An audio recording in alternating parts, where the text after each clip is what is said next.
Part 1. The great dome of Xylos Prime shimmered under the light of 3 suns. Inside, hundreds of alien delegates sat in curved rows that spiraled toward a central platform. Their forms were as varied as the stars they came from, some tall and slender with skin like polished stone, others small and furred, their eyes blinking in rhythms no human could follow. They spoke in clicks, hums, and pulses, all translated instantly by the Senate's shared neural network. This was the Galactic Senate, the oldest and most powerful alliance in known space. For years they had watched Earth. At first with mild curiosity, then with growing unease. Humanity had gone from launching crude rockets to building fusion-powered ships in less than 2 centuries. They had unified their fractured world after near self-destruction, not through conquest but through something the Senate struggled to define, something that looked like hope. And now, Earth ships patrolled the edges of their system with quiet confidence, not aggression but readiness. That readiness frightened the Senate. On this day, High Speaker Vrel of the Qatari hegemony rose from his obsidian seat. His voice, deep and resonant, cut through the chamber's usual hum. "Brothers and sisters of the Senate," he began, "we have debated long enough. The species called human has grown too fast, too bold. Their history is soaked in war. Their technology advances without wisdom. If we do not act now, they will become a threat none of us can contain." Murmurs rippled through the chamber. Some delegates nodded. Others shifted uneasily. But no one spoke against him. Fear had done its work. A vote was called. Resolution 734 was simple. Earth must surrender all military-grade weapons, dismantle its orbital defense grid, and allow Senate inspectors permanent access to every human facility, military or civilian. Refusal would be seen as an act of war. The vote passed unanimously. Far away, on a quiet hill outside Geneva, Daniel Reeves stood in the garden of the United Earth Embassy. He was a man in his late 40s with tired eyes and a calm voice. He had spent most of his life trying to explain humanity to aliens who saw only data, not dreams. When the Senate's message arrived, a cold, formal burst of encrypted code, he read it 3 times before speaking. "They want us to hand over everything," he said quietly to no one in particular. "Our ships, our satellites, even our early warning systems. They say we're too dangerous to be left alone." Back on Earth, the news spread like wildfire. In New Delhi, students held vigils. In Nairobi, engineers gathered in silence outside defense labs. In Rio, musicians played songs of resistance. The United Earth Council convened an emergency session. Some members argued for compliance. "We can't fight them," said one. "They outnumber us 1,000 to 1, but others disagreed. "If we give in now, we'll never be trusted as equals," said Admiral Cora Briggs, her voice steady. They don't want peace. They want control. While leaders debated, a young man named Kyle Dawson worked deep beneath the surface of the moon. He wasn't a soldier or a politician. He was an aerospace engineer, barely 30, with grease on his hands and equations scribbled on his sleeves. He had been part of a secret project since he was 22, Project Iron Cradle. Most people didn't know it existed. Even among Earth's leaders, only a few had seen its full scope. Kyle wasn't thinking about galactic politics. He was calibrating a gravity lens array hidden inside a dormant lava tube. The system was designed not to attack, but to protect, to bend space itself around Earth if needed, making the planet vanish from sensors, not through stealth, but through physics no alien species had mastered. It was beautiful in its simplicity, and utterly human in its purpose, not to destroy but to survive. Meanwhile, in a university library in Vancouver, Maya Ruiz pored over ancient alien texts. She was a linguist and historian, fluent in 7 alien dialects. She had been studying records from a long-dead civilization called the Virel. What she found chilled her. The Virel had been peaceful, brilliant, and far ahead of their time. The Senate had labeled them unstable and unpredictable. Within a year, they were gone, erased from history, their worlds repurposed, their children never born. Maya's hands shook as she cross-referenced the old Senate logs with Earth's current situation. The pattern was clear. The same words. The same fears. The same resolution. She sent a coded message to Daniel Reeves. It contained only one line. "They've done this before." On Earth, the people didn't know about Project Iron Cradle. They didn't know about the Virel. But they knew injustice when they saw it. Protests grew. Not violent, not angry, just firm. Millions held candles, not weapons. They broadcast messages into space, songs, poems, children's drawings of stars and hands shaking. They were saying without words, "We are not your enemy." The Senate expected panic. They expected begging. Instead, they got silence. After the initial message, Earth stopped all official communication. No replies. No negotiations. Even civilian traffic between Mars and Earth slowed to a trickle. To the Senate, it looked like defiance. To those who knew better, it looked like preparation. In hidden bunkers, in orbital stations, in research labs buried under ice and rock, humanity was getting ready not for war, but for something far more dangerous: truth. Daniel Reeves stood once more in his garden, watching Earth rise over the lunar horizon through a view screen. He thought of his daughter, now studying astrophysics in Tokyo. He thought of Kyle working in the dark. He thought of Maya, digging through the ashes of forgotten worlds. He knew what came next would define not just humanity's future, but how the galaxy saw them forever. The Senate had demanded surrender. Earth would not comply. But it would not attack either. Instead, it would show them something they had never seen before. Not a weapon, but a choice, and that choice would begin with silence. For 2 weeks passed. The stars turned. The Senate waited. From their gleaming warships stationed near the edge of human space, alien commanders expected signals, pleas, threats, maybe even the first shots of rebellion. But Earth sent nothing. No broadcasts. No diplomatic pings, not even the usual chatter between cargo haulers and orbital docks. The Sol system had gone quiet, like a house with its lights turned off and its doors locked tight. Senator Vrel paced the command deck of his flagship, his long fingers tapping against the polished rail. "They are stalling," he muttered to his aide. "Or hiding something." But his voice lacked its usual certainty. Silence was harder to fight than anger. Silence made you wonder. Back on Earth, the quiet was not emptiness, it was purpose. Beneath the frozen plains of Antarctica, massive doors slid open in a mountain no map showed. Inside, rows of dormant machines hummed to life. Engineers in insulated suits moved with calm urgency, checking connections, running diagnostics, syncing systems that had slept for years. This was one of dozens of hidden sites activated under Project Iron Cradle. The plan had always been simple. If Earth was ever threatened, it would not fight with brute force, but with ingenuity. Kyle Dawson stood in the lunar control hub, eyes fixed on a screen showing real-time data from every corner of the solar system. His team had spent the last 3 weeks linking Earth's defense grid into a single, seamless network. Satellites once used for weather tracking now doubled as sensor nodes. Mining drones near the asteroid belt had been reprogrammed to monitor for incoming ships.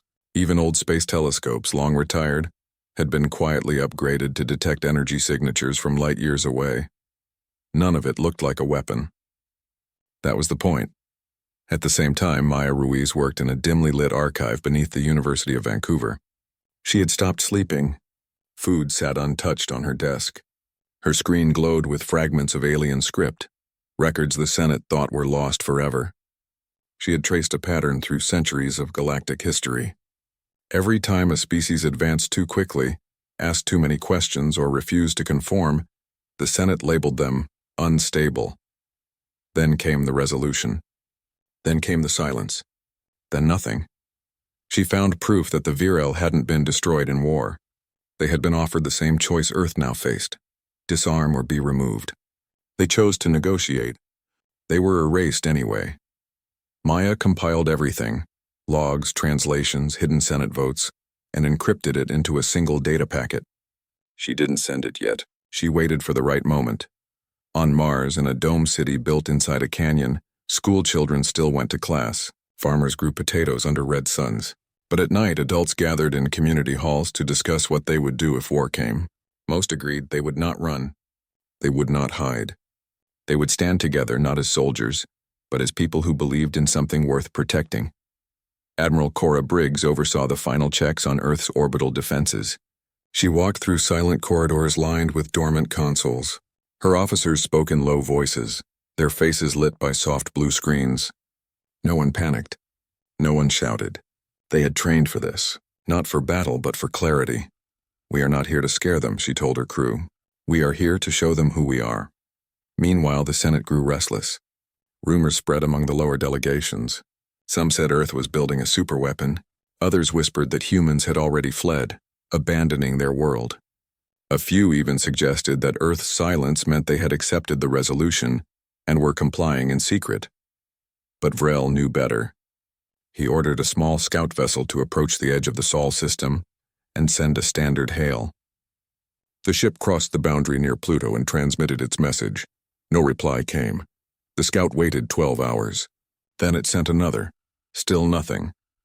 When the ship tried to scan for energy signatures, its sensors returned only static. It was as if the entire solar system had vanished behind a curtain of fog. The pilot reported back, voice tight with confusion. "It's not jamming. It's absence. Like nothing is there at all." Vrel slammed his fist on the table. "Impossible. They have cities, ships, power grids. You cannot hide a planet." But Earth had not hidden. It had simply stopped broadcasting its presence. Civilian networks had shifted to low-power, short-range signals. Power plants ran at minimal output. Even streetlights in major cities dimmed after midnight. To an outside observer, Earth looked like a world winding down, not preparing for conflict. What the Senate didn't know was that every human settlement, every station, every ship was now linked through a new kind of network, one based not on radio waves, but on quantum-entangled particles. Messages traveled instantly, silently, and could not be intercepted. It was a system Kyle's team had tested for years in secret. Now it held humanity together in the dark. Daniel Reeves remained in Geneva, though he rarely left the embassy. He met with no one. He gave no interviews. But every evening he walked to the edge of the lake and stared at the stars. He thought about what to say when the time came, not as a diplomat but as a human being. He knew the Senate saw humanity as a problem to be solved. But humans were not equations. They were stories. And stories could not be deleted with a vote. In Tokyo, Daniel's daughter recorded a short message. She spoke slowly, looking straight into the camera. "My name is Lena Reeves. I'm 19. I study stars because I believe they hold answers, not threats. If you're watching this, please know we don't want to fight. We just want to belong." She sent the file to her father. He saved it but did not release it. Not yet. The silence stretched. The Senate sent more scouts. All returned with the same report, nothing.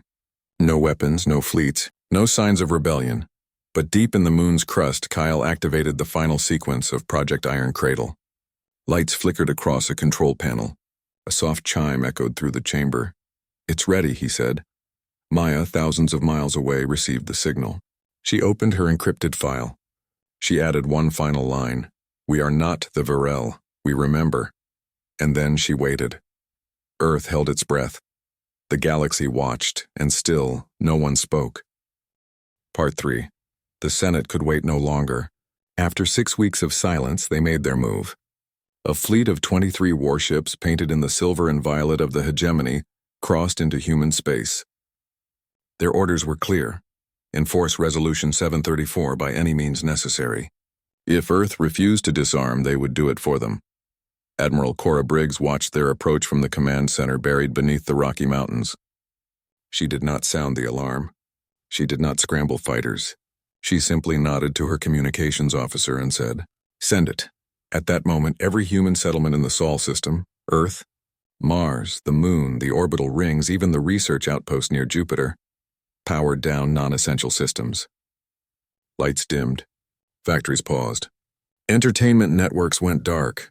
For 3 full minutes, humanity held still. Then, the sky changed. A soft glow appeared around the sun. At first, it looked like a solar flare, but it grew, spreading outward in perfect symmetry until a shimmering sphere surrounded the entire solar system. It was not solid, not a shield. It was a projection, vast, luminous, and alive with images.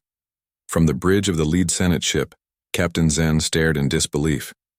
The sphere showed Earth's oceans, forests, and cities. It showed children laughing in Nairobi, farmers harvesting wheat in Kansas, elders sharing stories in Kyoto. It showed the first moon landing, the rebuilding of cities after old wars, the launch of the first peaceful space station. Music played, simple human music made of strings and voices and hope. At the center of the sphere, words formed in every known galactic language, one after another. We choose understanding over fear. The Senate fleet froze. Sensors went wild. They scanned for weapons, for traps, for hidden armies. But there was nothing. Only light, only memory, only truth. Then the projection shifted. Now it showed Earth's defenses not as weapons but as systems. Orbiting mirrors that could deflect asteroids. Nanite clouds that repaired satellites, not destroyed them. Gravity lenses that bent light to hide planets, not crush them. All of it passive. All of it designed to protect life, not take it. Kyle Dawson stood in the lunar hub watching the feed from the Senate ships. He saw alien faces pressed against viewports, eyes wide. He knew what they were thinking. They had expected guns. They found gardens. Maya Ruiz, back in Vancouver, released her data packet. It streamed silently into the galactic network, tagged with a simple header, for those who remember. Within hours, scholars on neutral worlds began reading. They saw the Virel records. They saw the pattern. They saw Earth's choice. On the Senate flagship, Virel demanded answers. "Is this a trick?" he barked. "A distraction while they prepare to strike?" But his own science officer shook her head. "No energy spikes. No weapon signatures. They are showing us everything. Voluntarily." That was the most terrifying part. Earth had nothing to hide. Admiral Briggs sent a second message. This one was personal.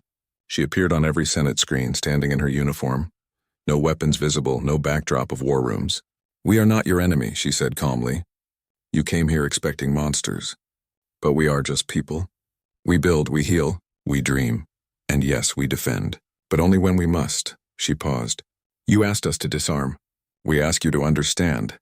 The Senate captains conferred in hushed tones. Some wanted to fire. Others argued that attacking now would make them look like bullies. The fleet hung in space, caught between orders and doubt. Back on Earth, people watched the projection from their windows, their rooftops, their parks. They did not cheer. They did not shout. They simply stood together, looking up at the sky they had filled with light instead of fire. Daniel Reeves finally broke his silence. He transmitted a live feed from Geneva, not as an ambassador but as a father. He held up a drawing his daughter had made as a child, a sun with smiling planets and stick-figure humans holding hands. "This is what we protect," he said. "Not power, not pride." The image spread. On Mars, colonists held up their own drawings. On the Moon, engineers taped sketches to their consoles. Even the old mining drones near Saturn displayed simple symbols of peace on their external panels. The Senate had come to enforce obedience. Instead, they found unity. Virel, furious, ordered a probe launched toward Earth. "Scan their surface. Find their weapons. Prove this is a lie." The probe entered Earth's atmosphere. It passed over cities, forests, oceans. It detected no missile silos, no hidden fleets, no war factories. Instead, it saw hospitals, schools, libraries, and fields of wheat swaying in the wind. In one city, it recorded a street musician playing a violin for coins. In another, a group of teenagers planting trees. The data streamed back to the flagship. Virel stared at it, his face unreadable. Then, something unexpected happened. A small ship from the Xanthari delegation, one of the oldest and most respected members of the Senate, broke formation. It moved slowly toward the glowing sphere. A voice came over the open channel, calm and ancient. "Humanity. We would like to speak." Briggs gave the order. The sphere parted like a curtain, creating a clear path to Earth orbit. The Xanthari ship entered. No weapons, no shields, just an open channel and a single question. "Why show us this?" Briggs replied, "Because fear only grows in the dark. We brought the light." Silence followed. Then the Xanthari ship broadcast its own message to the entire fleet. "We have judged without seeing. We have feared without knowing. Perhaps it is we who must disarm, not our weapons, but our pride." One by one, other ships lowered their shields. Not in surrender. In respect, Virel stood alone on his bridge, watching as the fleet he commanded began to question his authority. He had expected a war. He got a mirror, and in that mirror he did not like what he saw. Earth had not fired a single shot. It had not hidden. It had not lied. It had simply shown the truth, and the truth for the first time in centuries left the Galactic Senate speechless. Partoker. The Senate fleet remained in orbit, unmoving, as if caught in a dream it could not wake from. Most ships had powered down their weapons. Only Vrel's flagship still glowed with active shields, a lone island of defiance in a sea of quiet reflection. He refused to believe what he had seen. To him, Earth's display was not peace, it was cunning, a trick wrapped in light. But others were no longer listening. Admiral Cora Briggs invited Senate observers to inspect any human facility they chose. No restrictions, no secrets. She offered live data feeds from every defense node, every satellite, every research lab. "Come see for yourselves," she said. "We have nothing to hide." The Xanthari accepted first. Their delegation arrived in a small, elegant vessel shaped like a leaf. They toured Earth's orbital shipyards not to count weapons but to understand design. They visited a hospital in Oslo where doctors used nanotech to heal spinal injuries. They sat in a classroom in Buenos Aires and watched children solve math problems with joy, not fear. What surprised them most was not the technology, but the spirit behind it. Humans built to heal, to connect, to explore, not to dominate. Word spread through the Senate's private channels. Delegates from smaller worlds, long ignored by the hegemony, began speaking up. "Why did we vote so quickly?" asked a representative from the moss-covered world of Ilva. "We never even asked Earth to explain." Others shared stories their own people had received, messages from human artists, scientists, even schoolchildren, sent not through official channels, but through open networks meant for anyone who would listen. Meanwhile, Maya Ruiz's data packet continued to circulate. Scholars on neutral planets compared the Virel records with current Senate logs. They found more than just one erased civilization. There were 7, all labeled unstable, all gone within a year of Senate intervention. The pattern was undeniable. Public opinion shifted. On trade hubs and academic moons, protests grew, not violent but vocal. "Let Earth speak," read one banner on the glass streets of Ceres Station. "Wisdom is not weakness," said another on a floating city above Titan. Vrel tried to silence the dissent. He claimed the data was forged. He accused Earth of hacking Senate archives, but his voice sounded hollow, even to his own officers. One by one, hegemony captains quietly switched their comms to neutral frequencies, listening to human broadcasts instead of Senate orders. Back on Earth, life returned to a careful normal. Lights brightened. Factories hummed again, but the people remained watchful. They knew the danger wasn't over. Vrel still had allies, hardliners who believed strength meant control and peace meant submission. Those allies began to move in secret. Deep in the Senate's military wing, a covert strike group prepared a plan. They would bypass the main fleet, slip past Earth sensors using old stealth tech, and disable the gravity lens array on the moon. Without it, Earth's defenses would be blind. Then, they argued, humanity would have no choice but to obey. But they did not know about the quantum network. The moment their ships powered up hidden drives, Kyle Dawson saw it. Not through radar or heat signatures, but through a ripple in entangled particles, a disturbance in the silent web that now connected every human outpost. He alerted Briggs immediately. Instead of attacking, she did something unexpected. She broadcast the strike group's coordinates and their plans to every ship in the Sol system, including the Senate fleet. The message was simple. A faction within your ranks plans to break the peace. We will not fight them, but we will expose them. Within minutes, Xanthari cruisers moved to intercept the rogue ships. So did vessels from the Lyran Concord and the Free Belt Alliance, former Senate members who had grown tired of hegemony rule. The strike group was surrounded before it even left the outer rim. Vrel watched helplessly as his secret plan unraveled on the main screen. His own allies turned on him, demanding answers. "You would start a war in our name?" shouted a Qatari counselor over the comm.